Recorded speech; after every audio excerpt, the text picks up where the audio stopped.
Assalamualaikum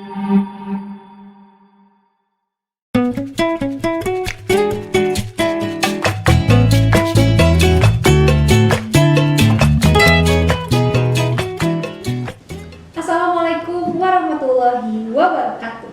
Halo Sobat Biota, selamat datang di Biota Biologi Talk yang pada hari ini akan dipandu oleh aku, Sabila Faza, atau biar kita jadi sobi, panggil aku Caca aja ya. Oke, Biologi Talk atau Biota apa sih itu? Nah, Biota yaitu salah satu program dari tim website dan media sosial Departemen Biologi Unpad yang bertujuan untuk berbagi informasi, pengalaman, dan apresiasi mahasiswa berprestasi melalui video yang dapat disaksikan di platform YouTube Departemen Biologi Unpad. Nah, pada kesempatan kali ini, di episode pertama ini, kita akan mengundang seorang mahasiswa berprestasi yang keren banget nih. Pasti teman-teman juga nggak asing lagi denger namanya karena emang namanya udah ada di mana-mana, udah keren banget pokoknya. Jadi langsung aja kita panggilkan Rizka Kurniawati dari Biologi 2019. Keren banget ya, kita kedatangan tamu spesial banget pada hari ini. Oke deh, biar teman-teman sobi makin kenal, boleh deh Rizka memperkenalkan dirinya sekaligus menceritakan sedikit kesibukan yang sedang dilalui oleh Rizka saat ini apa aja. Oke, makasih banyak nih Caca buat kesempatannya. Halo, kenalin, nama aku Rizka Kurniawati. Aku bisa dipanggil Rizka atau mungkin teman-teman biasanya akrab manggil aku Rizkur, biar cepet gitu ya. Terus aku dari Biologi angkatan 2019 dan alhamdulillah aku diamanahi menjadi Mawapres, juara 1 Mawapres tingkat fakultas, dan saat ini sedang menempuh seleksi tahap 2 di tingkat universitas. Kemudian untuk kesibukan aku sekarang ada di BEM FMIPA Unpad sebagai Kepala Departemen Keilmuan. Kemudian aku juga lagi daftar beasiswa aja sih buat kesibukannya, sama nyiapin buat Mawapres. Kalau untuk kesibukan lainnya belum ada untuk saat ini. Gitu deh Caca. Wah, ternyata ya Rizka ini selain keren di bidang pendidikan dan akademisnya nih, aktif juga di bidang organisasi ya, dari tahun ke tahun, dari tahun pertama kuliah ya, aktif organisasi. Keren banget pokoknya di Rizka ini. Wow, nah ngomong-ngomong tadi kan Mawapres ya, berarti berprestasi nih harusnya harus lolos gitu kan. Nah mau nanya nih, kira-kira prestasi yang diraih ya pasti ikut sering lomba dan lain-lain, itu boleh dong dikasih tahu ke teman-teman sobi biar teman-teman sobi makin termotivasi gitu ya untuk mengikuti lomba-lomba biar jadi Mawapres juga. Boleh Rizka? Oke deh, makasih banget nih Caca buat kesempatannya lagi. Sebenarnya buat lomba-lomba yang aku ikutin, kebanyakan itu awalnya lomba karya tulis ilmiah atau KTI, dan juga lomba inovasi karena memang dari awal mungkin passion aku di sana. Tapi sebenarnya waktu awal kuliah aku sukanya ikut lomba puisi padahal. Wow. Iya, tapi sekarang tiba-tiba jadi ke lomba ini ya, lebih ke arah ilmiah. Nah, kalau buat di Mawapres ini karena emang banyak komponen gitu ya yang buat dinilainya itu, selain kompetisi gitu sebenarnya ada yang lain, kayak misalnya untuk teman-teman misalnya yang seneng gitu ikutan program pengabdian masyarakat, kemudian ikut organisasi atau hal-hal yang lain, itu sangat dipertimbangkan juga di Mawapres dan juga itu ada poin tersendiri. Nah, aku paling mau spill juga dikit, paling kalau misalnya kalian ikut event-event nih, misalnya yang internasional ya, itu poinnya tuh lebih besar dibandingkan yang nasional. Makanya kalau teman-teman nih mau ikut Mawapres, nanti mungkin bisa dipersiapkan dari sekarang ikut event-event yang emang sifatnya internasional, dan yang paling penting itu adalah individu, karena kalau individu itu semakin besar poinnya gitu. Nah, kalau dari aku sendiri selain lomba sebenarnya ikut juga kayak organisasi, terus ada seminar, konferensi internasional, ada yang nasional juga, terus ikutan program pengabdian masyarakat juga. Kalau misalnya untuk lomba-lomba itu karena aku fokus bidangnya itu ke bidang karya tulis ilmiah, jadi aku ikutnya seputar itu. Nah, dari awalnya aku pertama kali nih ikut lomba karya tulis ilmiah itu di semester 1. Setelah semester 1 waktu libur tuh aku ikutan lomba Kreatus Ilmiah itu di Universitas Malang. Dan kebetulan waktu itu karena 2020-nya COVID tuh, jadi aku sempat ketunda juga lombanya yang awalnya offline jadi online gitu. Nah dari situ sebenarnya aku belum dapat predikat yang bagus sampai juara 1, 2, 3 itu enggak banget karena emang aku belum ada pengalaman di awal. Jadi aku cuma sampai finalis aja gitu. Sebenarnya itu agak sakit hati juga, juga sih. Soalnya udah capek juga kan, cuman karena motivasi aku masih besar gitu buat ikutan lomba-lomba yang lain. Jadinya aku coba ikut lomba yang lain, terus mulai berani juga. Kalau berani mulai di internasional tuh pertamanya ikut konferensi tuh, bukan dari lomba dulu. Nah mulai dari situ mengenal ya suasana di internasional tuh kayak gini ternyata. Terus pas aku nemu temen gitu ya yang emang kayak sefrekuensi sama aku, terus pengen ikut lomba internasional juga, jadi aku mulai deh coba beraniin diri buat ikutan event internasional tuh kayak lomba yang pertama itu aku ikutin itu namanya ISEF gitu. Nah itu diadain sama ISA. Terus itu kebetulan aku sama ada temen dari biologi sama dari anak kimia, itu kita mengusung tentang masker yang anti covid karena waktu itu lagi marah banget kan ya covid kan kayak gitu. Jadi kayaknya kalau kita angkat ide ini bakal bagus banget gitu. Jadi mulai dari situ dan alhamdulillah dari situ karena kerja keras kita jadi dapet gold medal gitu buat yang pertama kalinya. Dan aku seneng banget mulai dari situ untuk melakukan riset-riset yang lain. Kayak tadi kan udah ya lomba yang pertama. Buat lomba yang kedua tadi aku ikut Step into the Future. Jadi ini tuh yang nyelenggarainnya dari Rusia. Dan di sini aku fokus tentang kesehatan mangrove. Dan kebetulan yang spesial banget tuh karena aku sama temen aku dari Universitas Tadulako ya, jadi bukan dari Unpad gitu. Di mana tuh Tadulako? Tadulako Sulawesi Tengah. Oh, nah itu sih. Sama Dian tuh namanya. Terus kalau buat lomba yang ketiga aku ikut ISIF, terus ada ikut juga WISE, itu sama-sama dari ISA juga, sama kayak yang Aisyah tadi. Terus yang terakhir paling lomba yang aku ikutin itu Buka IMSEF dari Turki di bulan November 2021 gitu. Paling itu buat lomba-lomba. Terus paling udah itu aja sih Cak kalau buat lomba. wah, Rizka ini berarti udah keliling dunia ya, lomba-lombanya di segala penjuru dunia nih, internasionalnya banyak banget. Aduh, keren banget ya nih temen aku yang satu ini. Oke, kita lanjut kali ya. Nah kan pasti sebelum lomba dan menang, oh iya tadi juga ternyata Rizka tuh nggak langsung instan ya, nggak langsung menang gitu. Jadi semua juga butuh proses ya teman-teman ya di sini. Jadi jangan patah semangat berarti buat teman-teman nih yang memang mau mengikuti jejak-jejaknya Rizka nih, boleh berarti harus berproses dulu dari bawah bersama-sama, nggak bisa langsung instan gitu. Benar ya. Dan pasti prosesnya juga panjang. Nah ngomong-ngomong proses nih, untuk Rizka nih persiapan dan proses dalam meraih prestasi hingga jadi mawapres sekarang gimana sih? Boleh diceritain ke teman-teman Solbi? Oke, Cak. Jadi kalau buat meraih prestasi ini karena aku emang fokusnya nih ke bidang KTI, jadi buat seleksi nih sama persiapannya, kalau boleh spill persiapannya itu biasanya butuh sekitar 3-4 bulan tuh. Dari mulai pembentukan tim, terus pembentukan ide lomba, terus bikin KTI-nya juga sama sampai nanti ke presentasinya. Paling aku mau spill seleksinya mungkinnya secara singkat. Jadi buat kalau yang lomba KTI itu kebanyakan kita itu kalau misalnya aku yang pertama itu yang pasti ngebentuk timnya dulu. Habis itu udah bikin tim, terus kita bikin grup kan, baru kayak kita brainstorming tuh idenya mau apa.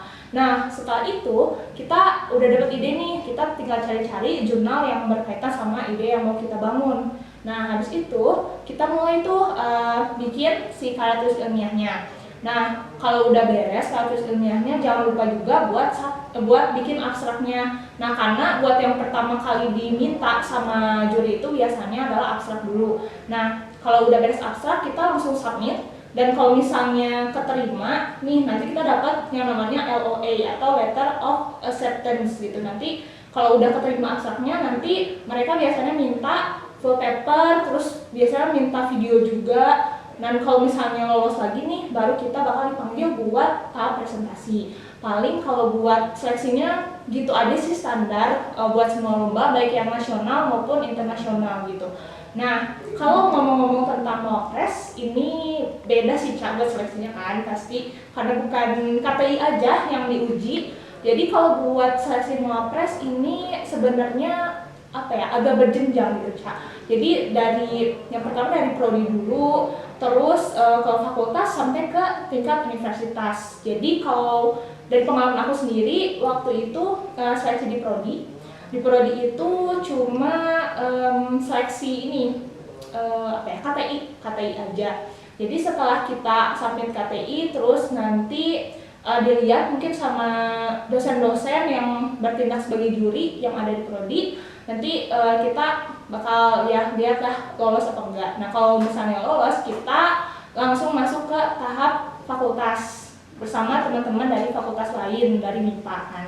Nah kalau di MIPA itu seleksinya sebenarnya 1 hari aja sih, singkat gitu ya buat semua kandidat. Jadi waktu itu ada sebenarnya harusnya 10 orang, cuman karena ada yang ini apa, ada yang mundurin diri, terus ada juga yang ketinggalan info. Jadi kalau nggak salah itu kandidatnya cuma ada 7 kalau nggak salah dari MIPA.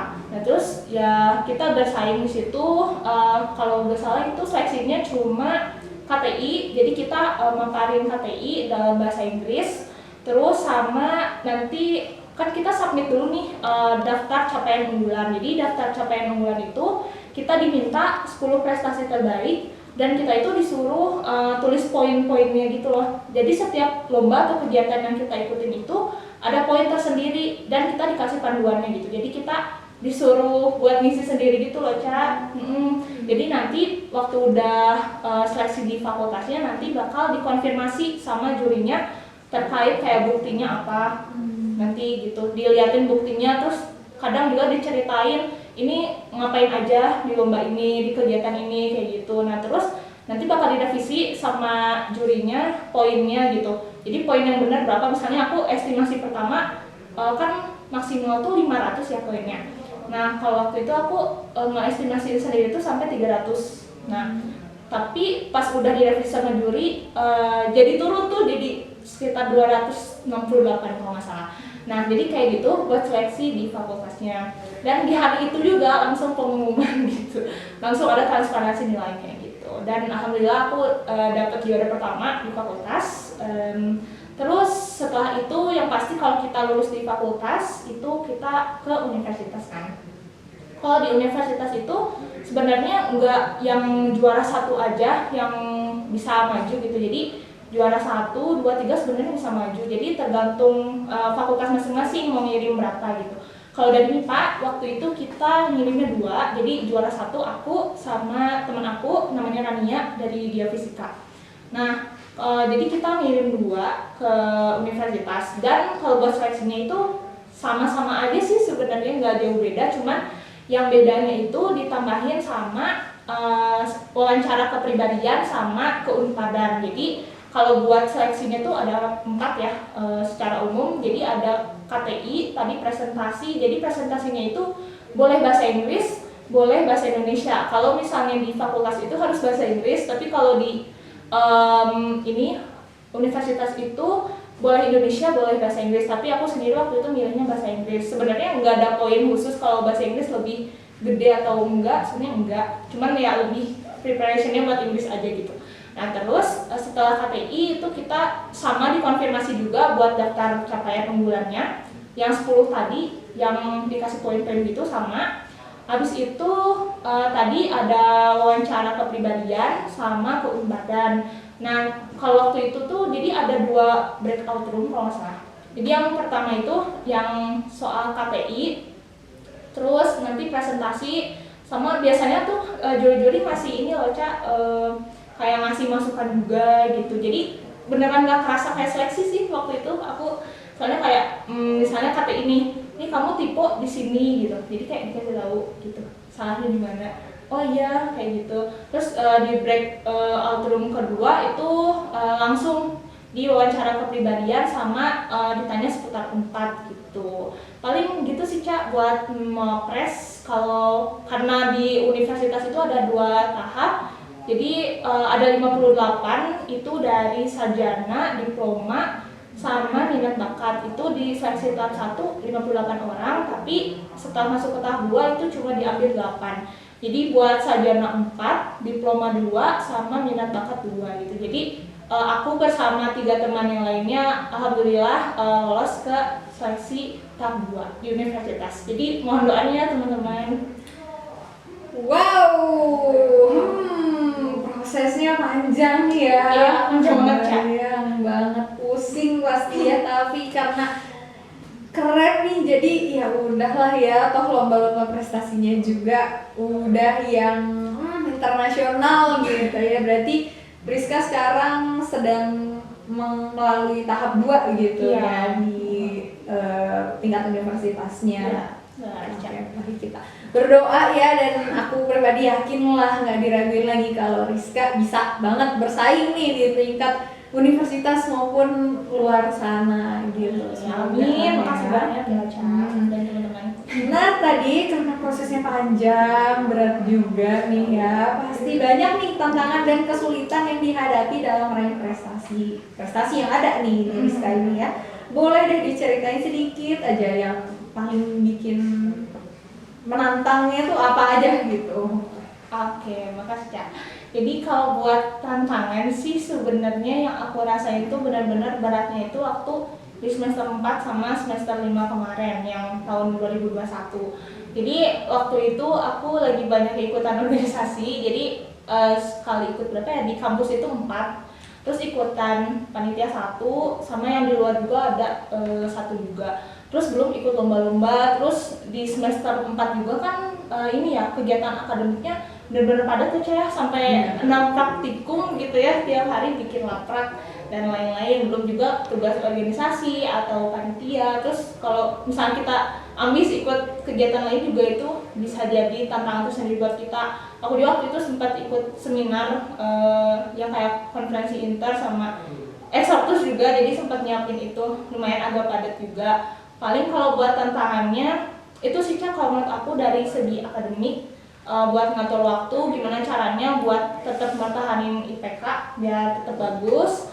Terus sama di organisasi juga kan, karena organisasi itu meskipun online ya, tapi tetap aja gitu rapat tuh banyak. Aku bahkan pernah waktu itu sampai sehari itu rapatnya 5 gitu.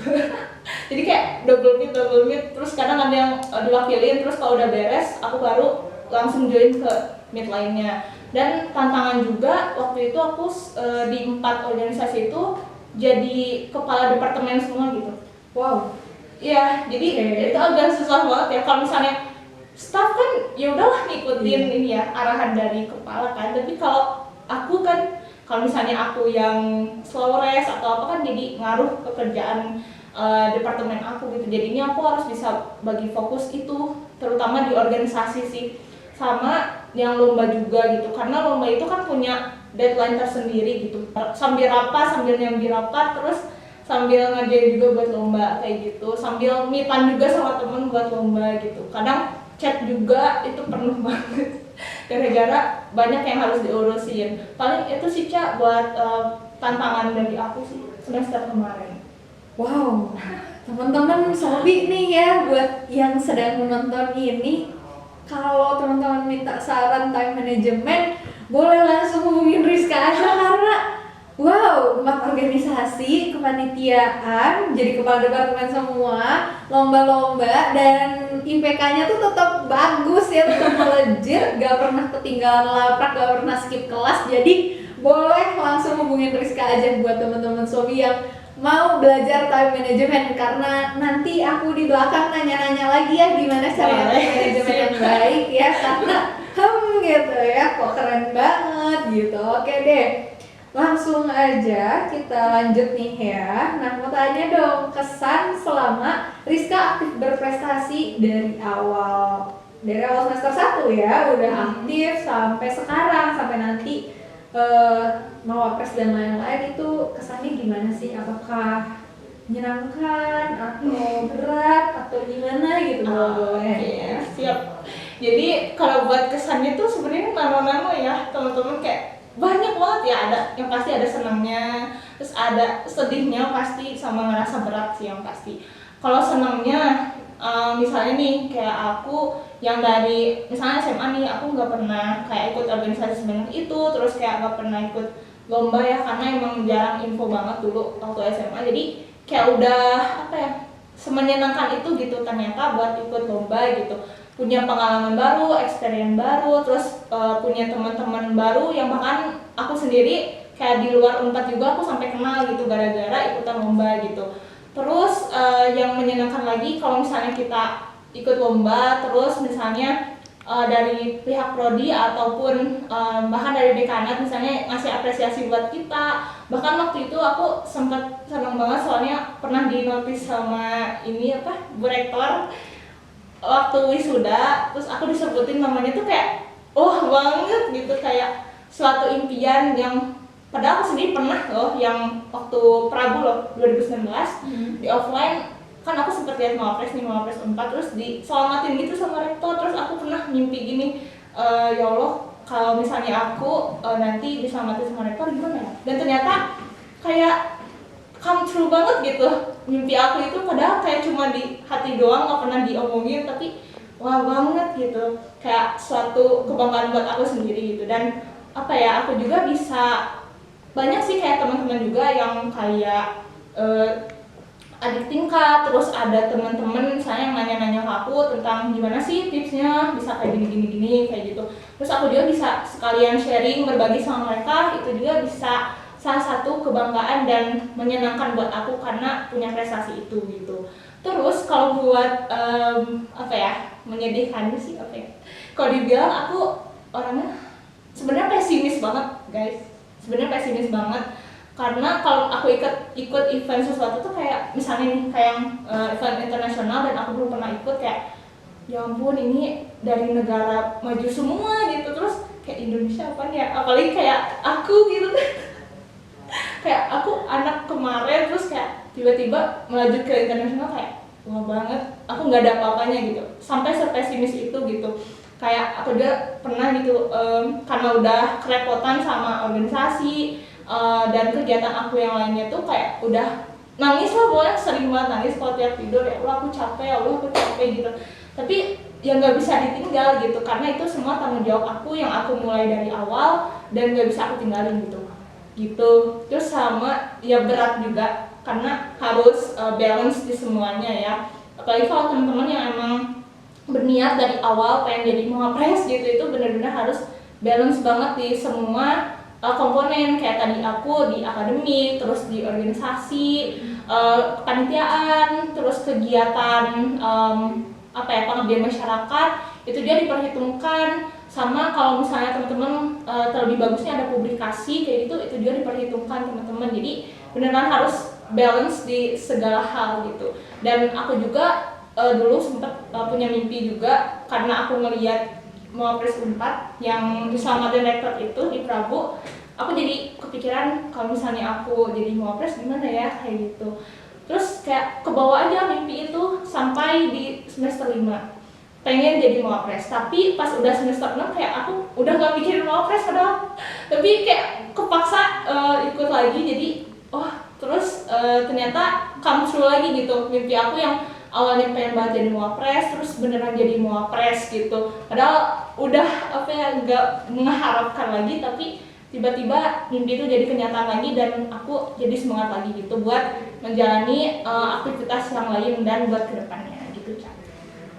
Wow, semua butuh proses ya, dan alhamdulillahnya nih air mata nggak bisa tidurnya Rizka selama ini kebayar ya. Alhamdulillah. Wah, jadi berarti teman-teman tidak boleh ya pengen instan, pengen cepet, karena semuanya tuh harus butuh proses, butuh air mata, butuh nggak tidur, butuh apa. Tapi alhamdulillah insya Allah kebayar kalau tekad teman-teman udah kuat gitu, dibarengin juga dengan doa dan lain-lain dukungan dari lingkungan sekitar juga. Wah, banget ya. Nah, buat teman-teman nih yang pengen nih jadi penerusnya Rizka nih ya, boleh dong Rizka kasih tips and triknya buat para sobi di sini, khususnya mahasiswa-mahasiswa dalam meraih prestasi yang Rizka sudah capai. Oke, siap. Jadi kalau buat sebenarnya buat tips dari aku mungkinnya buat teman-teman yang sekarang masih di semester awal-awal lah ya. Kalau misalnya emang mau jadi mawapres, sebenarnya nggak jadi mawapres juga sih. Yang penting istilahnya jadi mahasiswa yang bisa menurut aku berdampak sih buat orang-orang sekitar gitu. Nah, kalau buat dari aku tipsnya yang pertama kalian itu harus pintar bagi waktu. Yang pertama manajemen waktu gitu. Kalau misalnya dari aku sendiri karena tadi ya udah aku ceritain kayak aku ikut banyak kegiatan, terus agak susah juga kan sebenarnya buat ngebalance itu semua. Jadi aku harus pintar-pintar bagi waktu. Biasanya sih aku bikin to-do list gitu. Jadi kalau misalnya setiap aku sebelum tidur, biasanya aku punya buku catatan khusus sama punya schedule board gitu di kamar aku di dinding. Terus aku biasanya nulis tuh, misalnya buat besok apa sih yang harus aku kerjain, dan itu diurutin gitu dari nomor 1 misalnya sampai berapa, tergantung prioritas kalian. Jadi yang paling atas itu yang harus kalian kerjakan lebih dulu, misalnya deadline-nya tuh karena lebih cepat gitu dibandingkan tugas yang lainnya. Nah itu kalian bisa terapin buat bikin to-do list gitu biar gak berantakan gitu rencananya gitu. Terus yang kedua tips dari aku, jangan takut buat coba gitu. Karena bahkan aku sendiri pun dulu insecure banget gitu ngeliat orang-orang Unpad yang emang berprestasi banget di sini, terus kayak aku belum ada apa-apanya. Tapi aku mau coba buktiin ke diri aku sendiri, bukan buat apresiasi sama orang lain, tapi buat pembuktian diri aku sendiri. Kalau misalnya, oh aku ternyata bisa ya ngelakuin ini dan bisa jadi versi yang lebih baik dibanding diri aku yang sebelumnya gitu. Jadi aku ya udah coba aja gitu. Kalau setiap ada kesempatan yang memungkinkan aku buat ikut, aku coba ikut gitu, Cak. Jadi kalau misalnya ada kegiatan, misalnya ada lomba yang mungkin ya bisa aku ikutin, terus atau ada kegiatan yang mungkin nggak bisa aku ikutin lagi di semester depan, aku bakal coba itu gitu. Meskipun emang insecure, tapi ya udah jalanin dulu aja. Karena kalau misalnya kita ikut apa ya, kata hati kita, biasanya kita bakal lebih niat buat ngelakuin itu loh. Dan nggak usah apa ya insecure juga, karena kita harus lihat apa ya usaha diri kita sendiri gitu. Karena kalau misalnya kita melihat hasil, misalnya aduh gimana ya nanti misalnya juri ngasih pertanyaannya susah atau gimana, itu kan nggak bisa kita kontrol ya. Jadi hal yang bisa kita kontrol itu sebisa mungkin kita harus kontrol gitu. Misalnya harus fokus buat latihan buat ini apa presentasinya itu lebih dikencengin. Kalau misalnya kalian emang belum apa ya pede buat presentasi gitu. Jadi paling itu sih jangan takut buat mencoba. Terus yang ketiga itu kalian harus punya komitmen dan tanggung jawab. Jadi kalau misalnya kalian punya komitmen nih atau punya mimpi pengen mencapai sesuatu, itu harus dipegang benar-benar loh. Jadi karena menurut aku kalau kita punya mimpi dan misalnya kita nulis nih di buku, itu bakal bisa jadi keajaiban dan bisa terwujud. Kalau misalnya kita emang mau komitmen dan bertanggung jawab atas mimpi yang kita tuliskan itu. Terus yang terakhir kalau menurut aku itu adalah konsisten. Jadi kalau aku sih orangnya itu gimana ya, meskipun kayak banyak kegiatan atau apa, kalau setiap kegiatan tuh aku usahain buat berprogres gitu tiap harinya. Misalnya ada tugas, meskipun kayak deadline-nya masih lama, aku coba progres dulu. Misalnya hari ini aku cari jurnal dulu deh, atau misalnya copy paste dulu, terus baru besoknya dibenerin, terus ditambahin referensi kayak gitu-gitu. Jadi nggak terlalu numpuk di akhir gitu, Cak. Nah paling gitu sih, lebih dicicil juga sama konsisten aja sih sama apa yang kita kerjakan gitu. Gitu sih 4 tips dari aku. Waduh, tipsnya agak menampar saya ya guys. Aku harus sering belajar juga nih dari Rizka ya, karena gitu ya agak belum terstruktur gitu ya aku pribadi juga. Nah buat teman-teman Sobi juga jangan lupa dicermati, diingat-ingat, dicatat tuh tips and trik dari Rizka Kurniawati. Ini seorang mawapres fakultas yang sedang bergelut di tingkat universitas ya teman-teman. Mari kita doakan semuanya. Oke deh, kebetulan yang tadi pertanyaan hampir terakhir. Nah, kita sudah berada di menjelang penutupan ya teman-teman. Nah, kalau Rizka ingat nih, tanggal 1 Juni adalah hari apa coba? Hari apa ya? Lahiran Pancasila dong. Iya, betul banget. Hari lahirnya Pancasila. Dan kita di episode pertama ini sekaligus memperingati hari lahirnya Pancasila pada tanggal 1 Juni. Oke, ini pertanyaan terakhir buat Rizka nih. Sebagai seorang mahasiswa, menurut Rizka nih pandangan terhadap Pancasila itu apa? Oke, jadi sebenarnya kalau Pancasila itu kan istilahnya dasar negara kita lah ya. Terus ada 5 sila yang utama. Tapi sebenarnya kalau buat kita sebagai mahasiswa, menurut aku kita bisa ngelakuin itu secara simpel gitu. Meskipun ya banyak lah kalau kita belajar PKN dulu kan kayak tiap sila tuh ya kita harus ngamalin ini gitu. Tapi kalau menurut aku sebagai mahasiswa, apa sih yang bisa kita lakuin? Yang bisa kita lakuin itu yang pertama kita bisa berkontribusi buat kemajuan alma mater misalnya kayak gitu. Kalau menurut aku itu satu ya. Jadi kita itu misalnya bisa berkontribusi lewat misalnya tadi lomba tuh.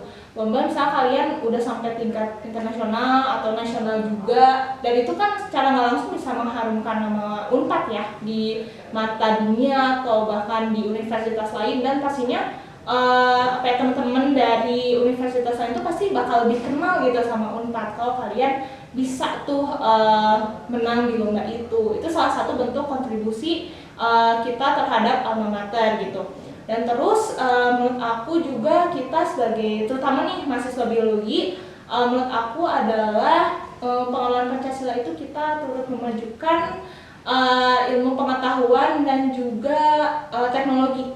Nah sebenarnya nggak jauh-jauh sih harus yang langsung ke Indonesia tuh nggak harus gitu.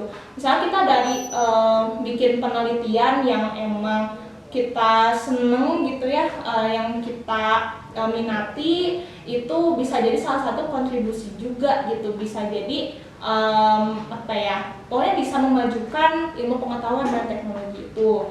Terus menurut aku yang pokoknya penting juga adalah jangan lupa buat berdoa kepada Tuhan gitu. Itu sila pertama kan ya, jadi penting banget kalau misalnya kalian sebagai mahasiswa gitu ingin lancar dalam segala hal, itu pastinya nggak akan lepas dari tangan Tuhan gitu. Dari Allah itu pasti bakal mempermudah jalan kita kalau misalnya kita juga sering berdoa gitu, terus sering minta juga gitu. Karena apa yang kita lakuin setiap kegiatan itu kalau kita nggak sering berdoa tuh bisa jadi Allah bakal gitu si hamba ini nggak pernah berdoa tapi dia tuh sering minta-minta gitu, jadi kayak kurang etis aja nggak sih teman-teman. Jadi harus itu sih menurut aku, kayak sering berdoa untuk menerapkan sila pertama gitu ya teman-teman. Terus dan yang terakhir menurut aku paling bisa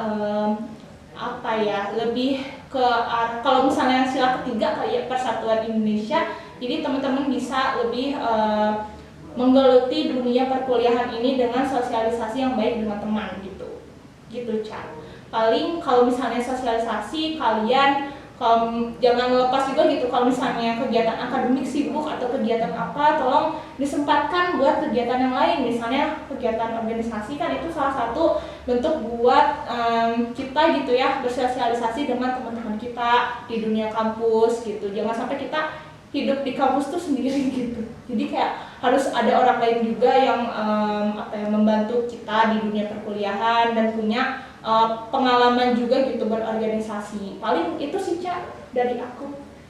Oke, wah banyak banget ya nih, banyak banget insight dan pendapat-pendapat yang hari ini kita dapatkan dari Rizka ini. Dan karena kita sudah di penghujung acara nih teman-teman ya, boleh nih teman-teman jangan lupa follow akun Instagram kita ya, Bio Unpad, dan juga kalau yang mau diskusi lebih lanjut lagi dengan Rizka boleh di DM Instagram mungkin. Boleh. Username-nya apa nih?